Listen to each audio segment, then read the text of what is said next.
Ladies and gentlemen, this is week 5 again. Couple of interesting football match. I think there is a two big teams playing each other this weekend. Man playing Chelsea this weekend at Old Trafford. Hopefully, a good result should be coming out from there.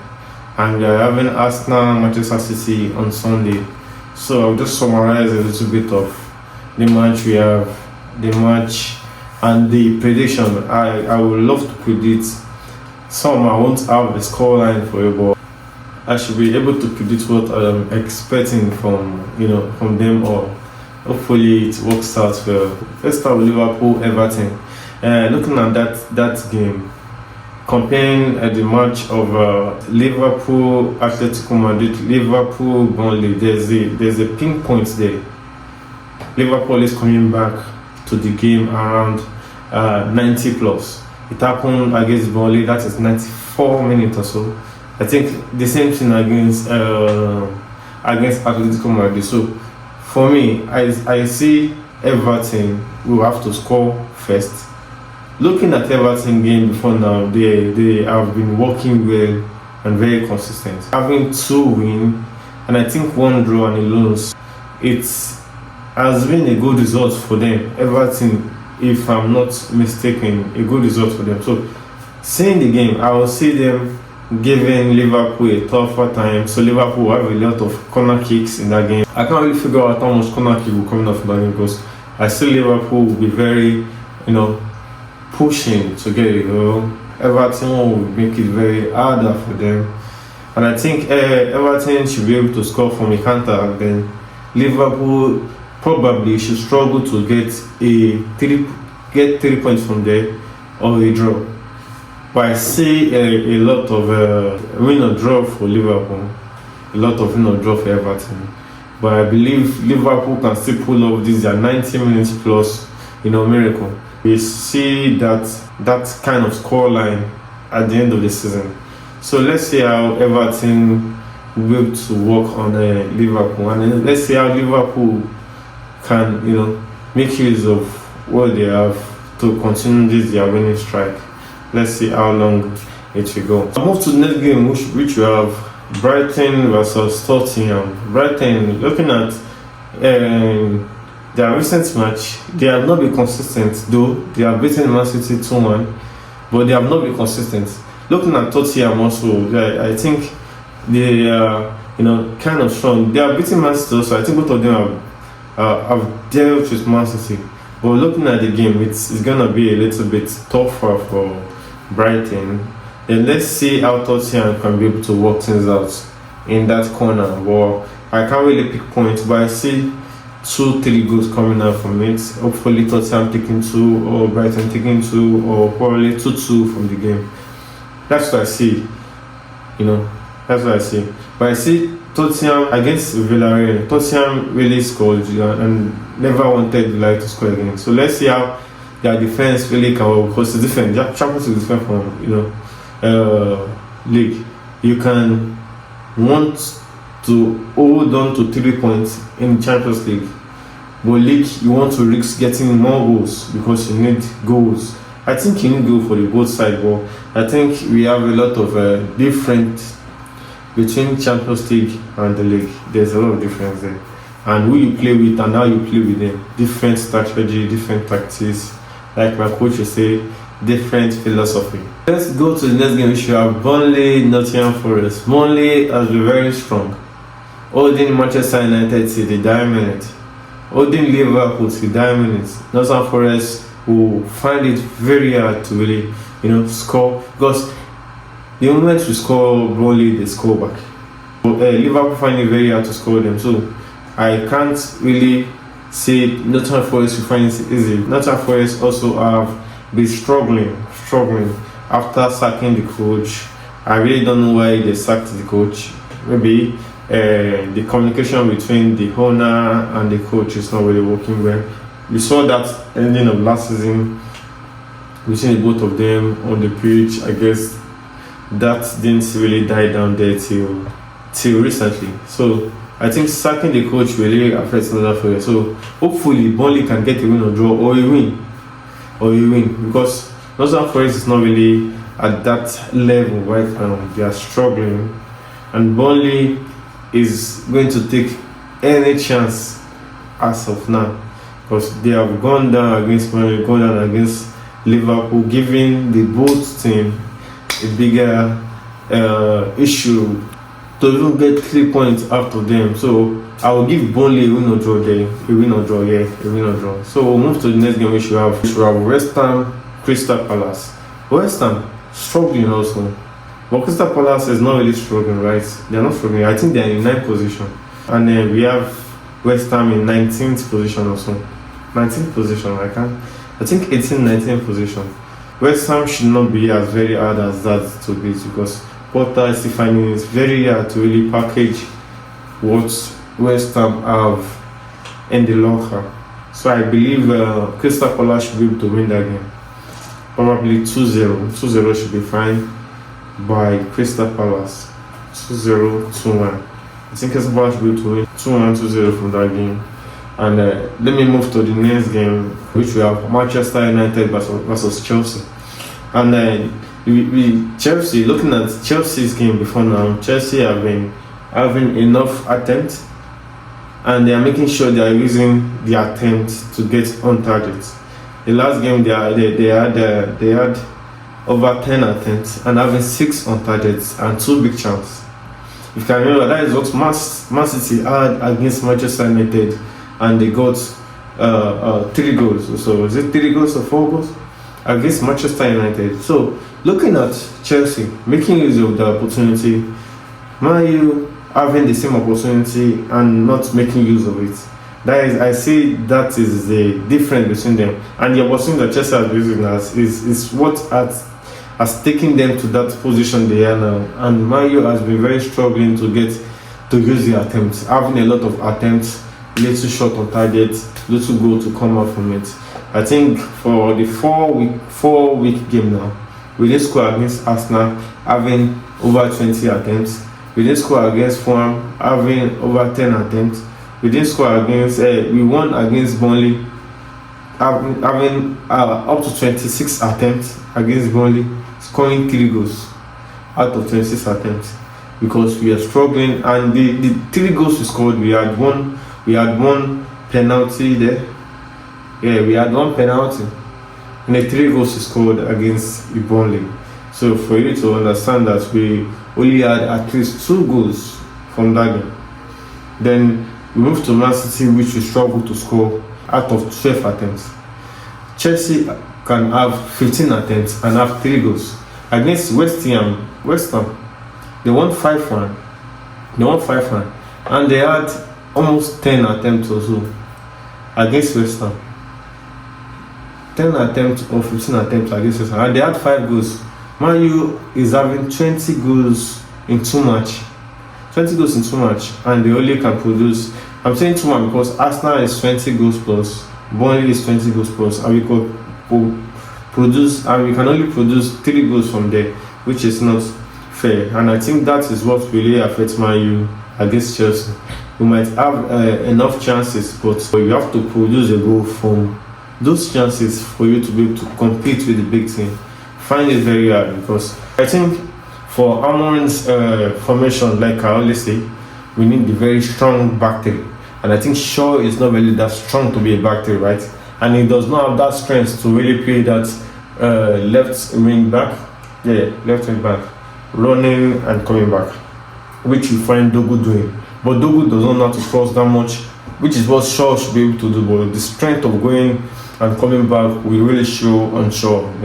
He's getting old, and injury-wise, little strength to run for it. Dogu has that strength. So I see some other people saying, why can't we try Leon instead of Dogu?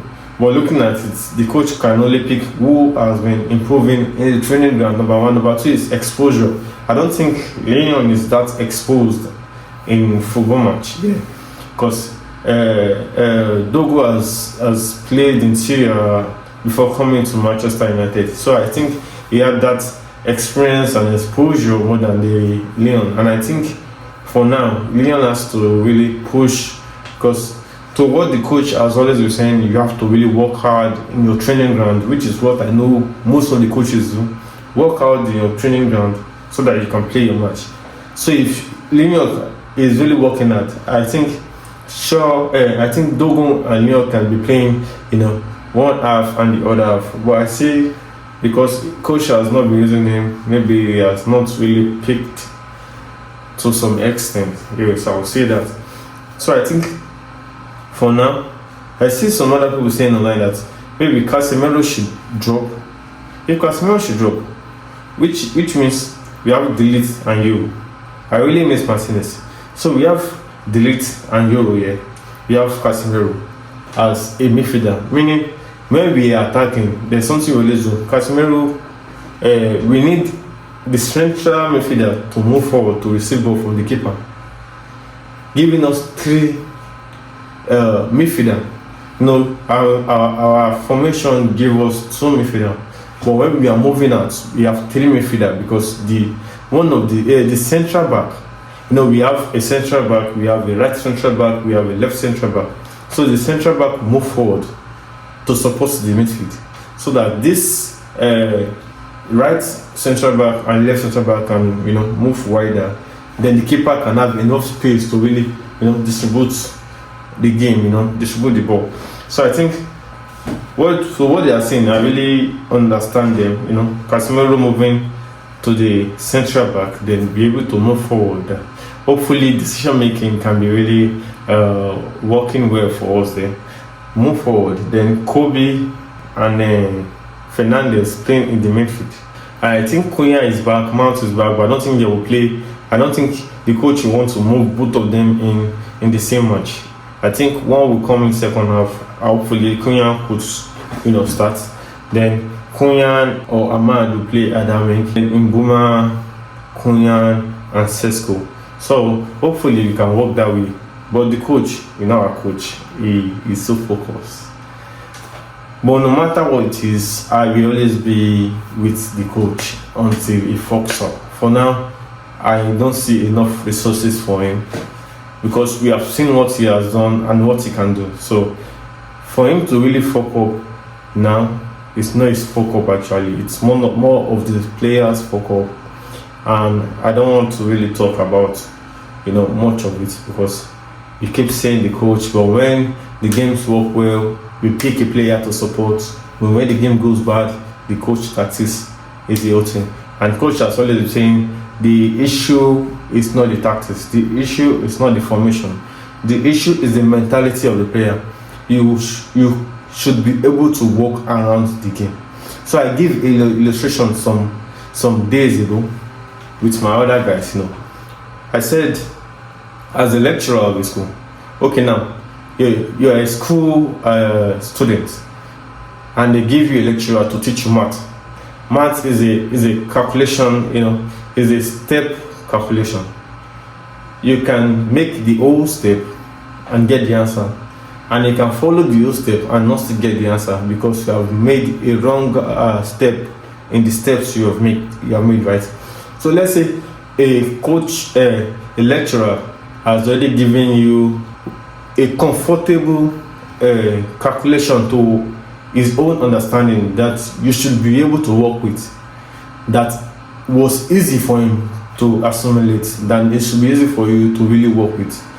And now you find it very hard to work with that calculation is giving you, the equation is giving you, that you feel like you can't work with it, and the lecturer has stayed a couple of months, probably a year, and you say no, you can't work with it. Now you complain to the administration, they find another lecturer. So imagine the lecturer coming in saying the other formation, the other tactics, it does not, it does not know how to use it, or probably that is not his kind of game. So now you will have to learn again how to work with the new lecturer.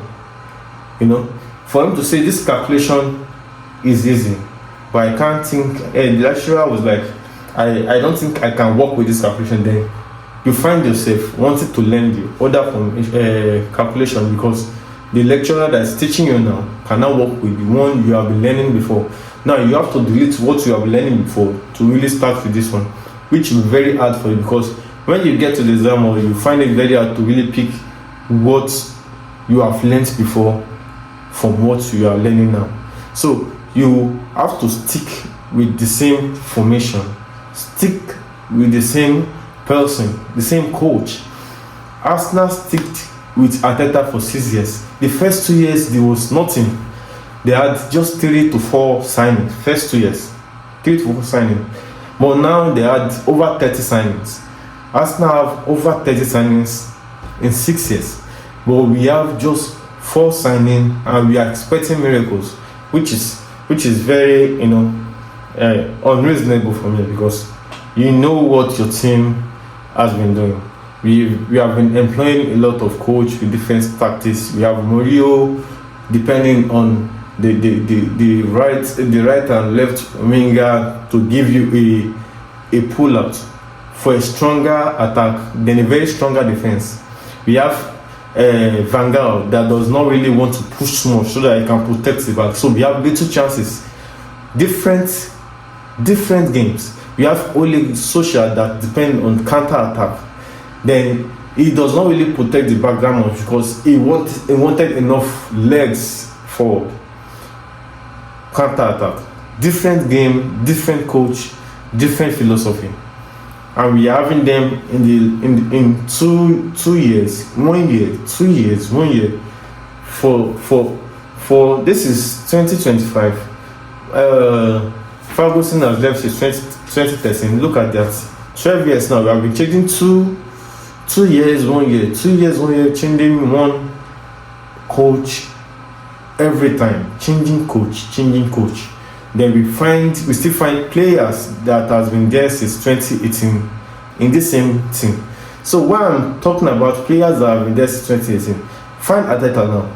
Arteta he has not won the league, but we have just Nelson. You have just Nelson in the squad of 2019 and 2010. That was next.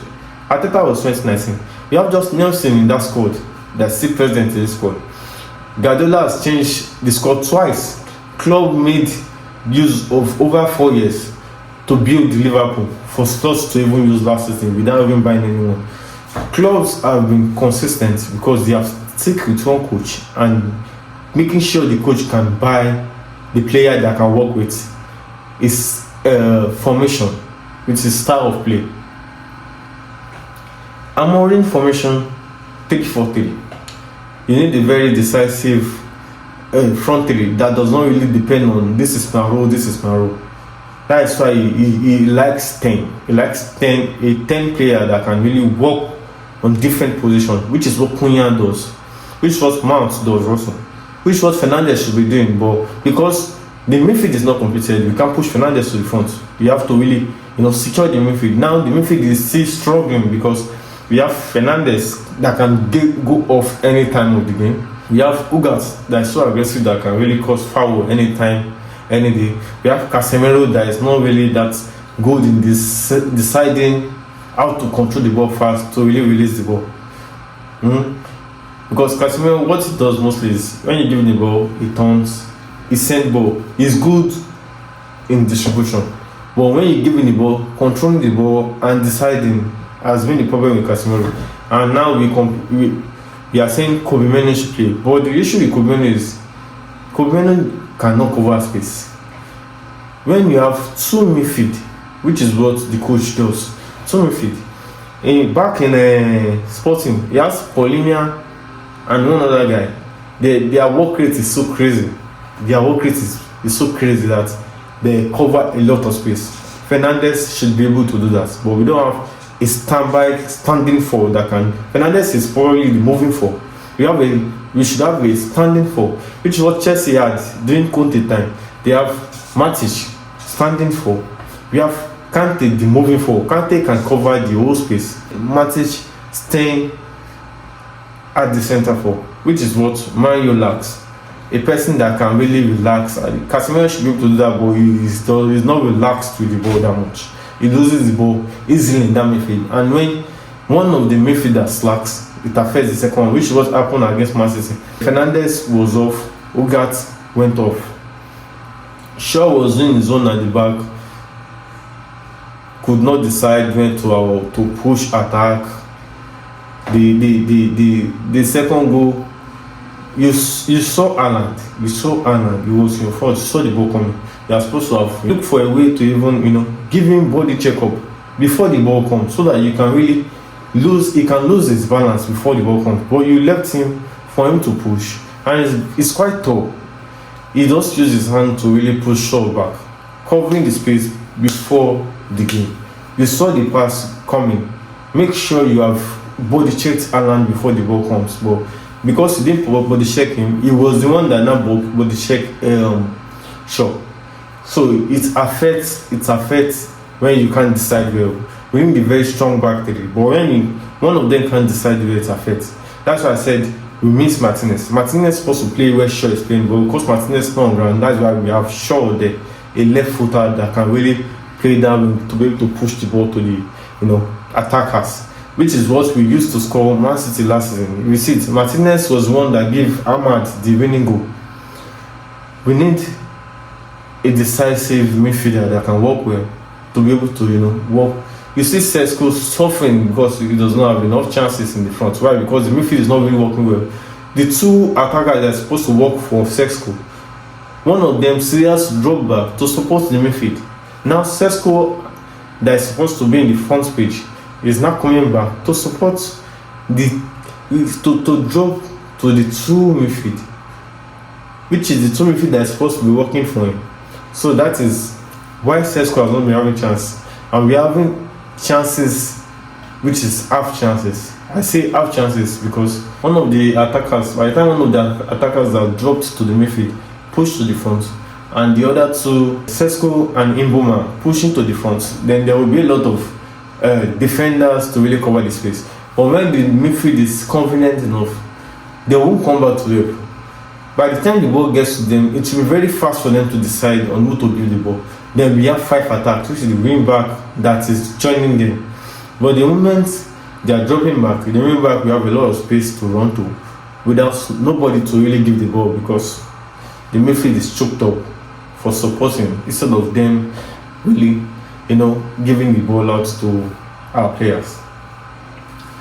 Chelsea having enough attempts and making use of them. Man U having enough attempts, not making use of them. Limited goal line for Man U.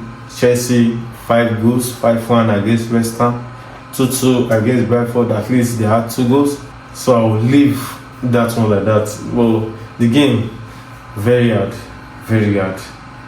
If we can use our chances well, we should be able to compete well with Chelsea. But the moment we start losing our chances, Chelsea can really make use of it. We have Caicedo that can intercept the ball any day, anytime, which is one very key person we should be looking forward to. Caicedo. I don't think I have any traits outside that Caicedo. The moment Caicedo can be able to hold down our midfield, then the game is done. Caicedo is the one that can really give for Chelsea. The moment Caicedo can be able to hold down our midfielder, and the game is done. So it's only one that I really, we want Man to really work on. We have Fulham against Brentford. Fulham, struggling a little bit, having draws, couple of draws. Brentford, couple of draws also. Struggling after Mboma leaving Brentford, Wissa also. And I think Fulham strong enough, but I'm seeing them playing draw 1-1 or 2-2, 1-1 or 2-2, or probably one person can steal the 3 points, maybe 2-1, but there's a goal, there's 2 goals, could be 3 goals in that game. So I'm saying that could be 3 goals in that game. So maybe 2-1, maybe 2-2, maybe 3-2. Wolf versus Leeds, I don't have too much to say about them. Leeds struggling, Wolf struggling also. So I don't really know. I hope Leeds should be able to give a win or draw there, because they have been pushing so hard. I'm talking about Leeds. They have been pushing so hard since the promotion. We have Bournemouth, we have Newcastle against who did they play with? Against Barca. Barca make use of one thing. The moment they lose the ball, they chase the ball back. Lose the ball, they chase the ball back.